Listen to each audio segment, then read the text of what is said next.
Il y a des gens, des médias qui m'envoient leur dick pic, c'est-à-dire leur photo de partie intime. Attends. Il y aurait un fils caché, raconte-moi ça. Alors ça, c'est un grand moment aussi, ça. Oui, en effet, alors, il s'appelle Simon Dorende, alors il se fait appeler Prince Simon. Voilà comment il se présente. Ça fait voilà, pas oui, absolument. Il a été rajouté, hein, clairement. Né en 66, 55 ans, né en Angleterre, en effet, mais il a grandi en Australie. Alors ils prétendent que, alors on l'a forcé, voyez-vous, à faire de la chirurgie esthétique pour ne pas qu'il ressemble trop au prince, au roi, au nouveau roi. On rappelle simplement que je vous l'ai dit. Absolument. Il est né en 66, hein, et Charles et Camilla se fréquentent depuis 71. Mais c'est un détail, c'est un tout petit détail qui fait que, voilà, il continue à être convaincu, en effet, que, eh bien, qu'il va griller la place un jour à William et qu'il est le futur roi d'Angleterre. Il y a bien.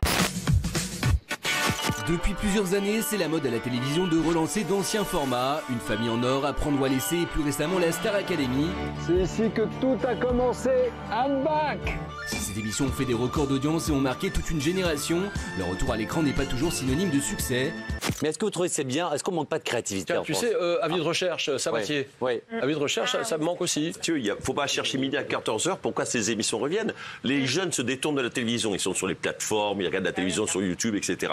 Donc c'est un public de plus en plus âgé qui regarde la télévision. Oui. Et quelle est la phrase qui est inscrite en gras dans les cuisines des personnes âgées? C'est « c'était mieux avant ». Donc on leur donne que des choses qui existaient dans le temps, etc. Est-ce qu'on n'est pas un peu devenu... Est-ce que vous n'êtes pas devenu un peu un vieux con? Un quoi? Un quoi? Un vieux con. Le côté avant, il y avait de l'humain. Avant, on savait faire. Non, de temps en temps, bon, dans la rue, on me reconnaît beaucoup. Alors, il y en a qui disent, tiens, c'est un has-been. Alors, je dis, il vaut mieux être has-been que never been. Oui, que never been, ça c'est tout. Mais... Et plusieurs moments de sa vie intime refont surface dans cette très grande crainte que sa fille Manon tombe un jour sur les photos érotiques qui avaient fuité. Normalement, si vous vous en souvenez, c'était en 2000. On avait même vu les photos. Elle avait fait dans sa salle de bain pour faire court des photos d'elle assez érotiques ou même qui étaient un peu pas porno, mais pas long. On voyait tout, etc. Mais elle avait fait ça uniquement à destination de son amoureux, comme tout le monde le fait ou tout le monde l'a fait pratiquement. Si, pas les hypocrites, tout le monde l'a fait. Moi, je l'ai fait. Oui, mais elle était juste dans la voie nue, elle n'était pas dans les. Oui, elle était nue. Et c'était une photo privée pour son amoureux. Attends, tu les as jamais vues les photos? Non, jamais. On te montrera. C'est pas érotique, subjectif. Elle est à poil. Elle est complètement à poil. Elle a fait une grivo. Elle se touche, elle a... c'est ça. Parce que moi, tu me prends en photo à poil comme ça. Bon, c'est pas du... Mais c'était pas porno non plus. Et elle dit dans son bouquin, ma seule hantise aujourd'hui, c'est que Manon, donc sa fille, les voit quand elle sera plus grande. Tout le reste, la honte, l'humiliation, la colère, ça fait désormais partie de mon histoire. C'est vrai qu'elle a quand même une histoire compliquée, cette jeune fille. Non, mais par contre, il y a des gens, des médias qui m'envoient leur dick pic, c'est-à-dire leur photo de partie intime. Attends. Il y a des stars qui t'envoient leurs zizi? Oui, des animateurs, des gens dans la politique, je reçois et je leur dis, mais heureusement que je suis cortiquée parce que je pourrais balancer la photo. Alors moi, je pense que ça pourrait m'abîmer moi aussi dans ma carrière, le fait de divulguer mais de leur ces photos. j'entends, faites attention. Pas du tout, Agatha, c'est pas le sujet. Non, mais c'est vrai. Qui t'envoie? Qui sont les animateurs qui t'envoient? Je dirais pas les noms, mais c'est vrai. Genre quoi? Ils sont des noms. Genre qui? Sur Instagram, déjà. Ah non, ils vont voir. Mais il y en a plus. Attends, mais les animateurs qui animent des grosses chaînes que tout le monde connaît? Bah ouais, il y en a. Et ils t'envoient salut Benoît, voici ma tub. Maintenant, ils disent pas coucou, hello, voici ma tub. Non, ils parlent un peu, j'aime bien ce que tu fais, t'es drôle dans tes PMP People, t'es drôle si, c'est cool. Voici ma tub. Machin. Voici ma tub. Est-ce que tu passerais pas à la maison? Vendredi, alors que le président russe Vladimir Poutine fêtait ses 70 ans, Pierre-Jean Chalençon a décidé de lui souhaiter publiquement en partageant sur son compte Instagram un photomontage à sa gloire.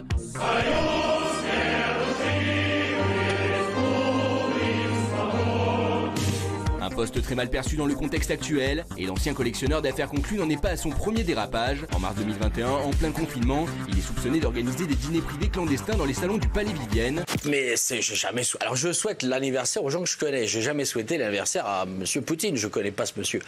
Par contre, là, non, je t'explique. J'étais au festival de Dinan avec justement Alain Fabien. Nous montions les marches et je reçois sur TikTok cette vidéo. Ouais. Et j'ai trouvé cette vidéo tellement drôle, tellement décalée, parce que moi, rien à branler de ce type-là. Mais ça m'a fait rire. Et j'ai dit, tiens, je la rebalance, c'est tout. Voilà. J'ai honnêtement fait ça.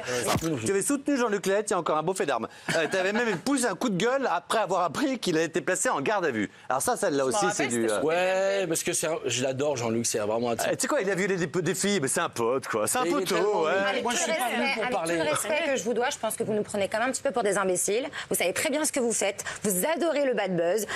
Vous le faites en votre âme et conscience. Et je pense que c'est volontaire. Voilà. Qu'à 87 ans et après 2 AVC, Alain Delon semble encore garder la forme. Le célèbre acteur aurait déjà préparé minutieusement sa succession. C'est ma fille qui sera l'exécutrice testamentaire. Elle le sait, même si elle n'aime pas trop qu'on en parle. Ce sera elle et personne d'autre. Sa fille, c'est Anouchka Delon, celle qui aura la lourde tâche d'honorer les dernières volontés de son père après sa mort. Car on le sait, comme chez les Hallyday, chez les Delon, tous les enfants ne sont pas logés à la même enseigne. On est très fusionnel, donc c'est l'amour. on est tactile.